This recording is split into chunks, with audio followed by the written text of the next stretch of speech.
Hi అందరికీ welcome to my channel. ఈ వీడియోలో హైపోథైరాయిడ్ ఉన్నా కూడా నేను నా వెయిట్ని ఎలా మెయింటైన్ చేసుకుంటున్నానో గత 6-7 సంవత్సరాల నుంచి లావ్ అవ్వకుండా నేను ఎటువంటి జాగ్రత్తలు తీసుకుంటున్నాను అనేది చెబుతాను. పెద్దగా జాగ్రత్తలు ఏమి ఉండవండి. హైపోథైరాయిడ్ ఉన్న వాళ్ళకి సహజంగా ఉండే లక్షణాలు ఏముంటాయి?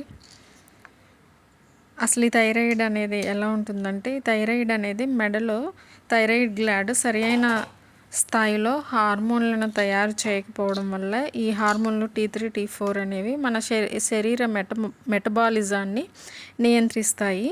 అవి తక్కువైతే శరీరం మొత్తం స్లోగా పనిచేయడం మొదలవుతుందన్నమాట.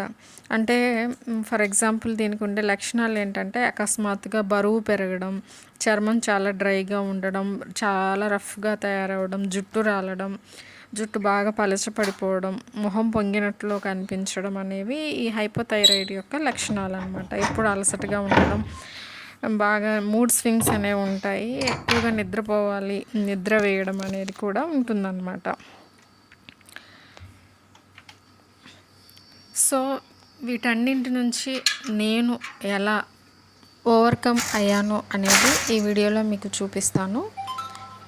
నా వీడియోలు మీకు నచ్చుతున్నట్లయితే లైక్ చేయండి, సబ్స్క్రైబ్ చేసుకోండి. శారీ ప్లీపిటింగ్ అనేది ఎలా చేయాలి అనేది షార్ట్ వీడియోలో అప్లోడ్ చేశాను. ఎవరికైనా ఇంట్రెస్ట్ ఉంటే చూడండి.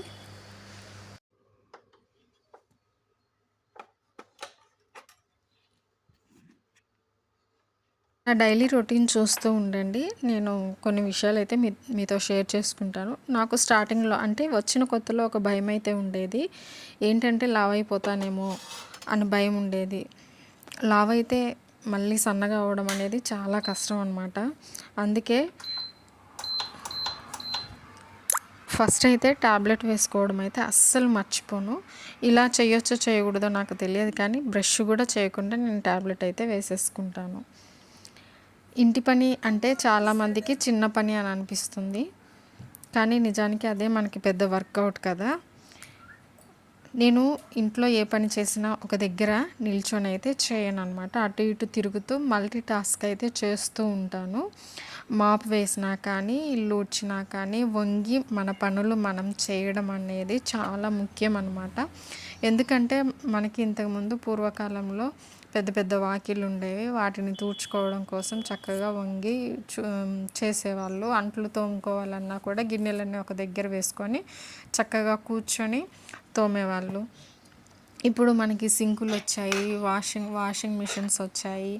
ఇట్లా మనం అన్ని పనులు కూడా చాలా సులువుగా చేసేసుకుంటున్నాం. కాబట్టి మనం చేసే ఈ చిన్న చిన్న పనులైనా సరే మనం మన బాడీకి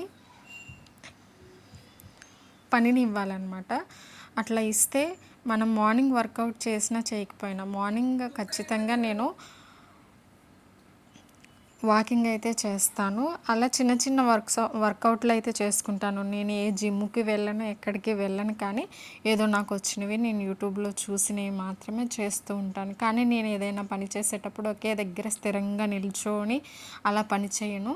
అటు ఇటు తిరుగుతూ పని చేస్తూ ఉంటాను. ఇల్లు ఊడ్చిన, మాపు పెట్టిన సందుల్లో కంట ఆ మాపుని కానీ చీపుని కానీ పెట్టి ఒంగోని మరీ తుడుస్తూ ఉంటాను. ఇదే నాకు పెద్ద వర్కౌట్ అని నాకు అనిపిస్తుంది. నాకు ఏమీ చేయాలని కూడా అనిపించదు.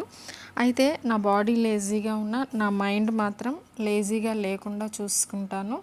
లేదు నేను ఇలా ఉండకూడదు, నేను లేవాలి, పని చేయాలి అని ఖచ్చితంగా నేను నా మైండ్ని మాత్రం లేజీగా ఉంచుకొని ఎప్పుడు. అదే నా పెద్ద సీక్రెట్ అన్నమాట.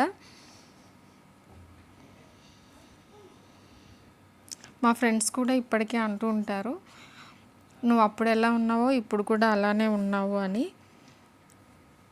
నేను చేసే పనులు ఒళ్ళు కదల్చకుండా ఒక పని కూడా చేయను. అలా కూర్చొని చేయడం కూడా నాకు అలవాటు లేదు. అస్సలు అలాంటి అలవాటునైతే అస్సలు చేసుకోవద్దు. మనం ఏదైనా పని చేస్తున్నాము అంటే కొంచెం ఒళ్ళు కదల్చాలి. బద్ధకంగా తిన్న దగ్గర నుంచి కదలకుండా అన్నీ మంచం దగ్గరికి వచ్చేలాగా కాకుండా మనం చేసే పనులని చేసేటప్పుడు మన బాడీకి మూమెంట్ ఇస్తూ అటు ఇటు తిరుగుతూ కొంచెం ఎక్కువగా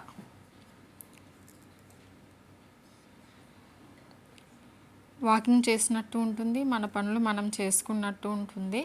ఈ రోజుల్లో ఇల్లు ఊడవడానికి కూడా పెద్ద పెద్ద చీపుర్లు వచ్చేసాయి. కనీసం ఒంగొని ఊడ్చే పని కూడా లేదు. నేను అలా కూడా చేయను. ప్రతి మూల కూడా ఇట్లా ఒంగొని ఊడుస్తూ ఉంటాను.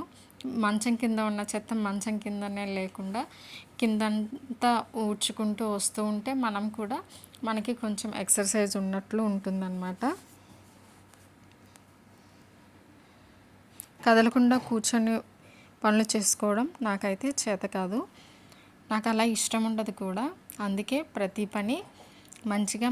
ప్రతి పనిలో ఒక ఎక్సర్సైజ్ లాగా చెయ్యాలన్నమాట. నాకు అలానే ఇష్టం, నేను అలానే చేస్తాను. ఈ వీడియో మీకు నచ్చితే లైక్ చేయండి.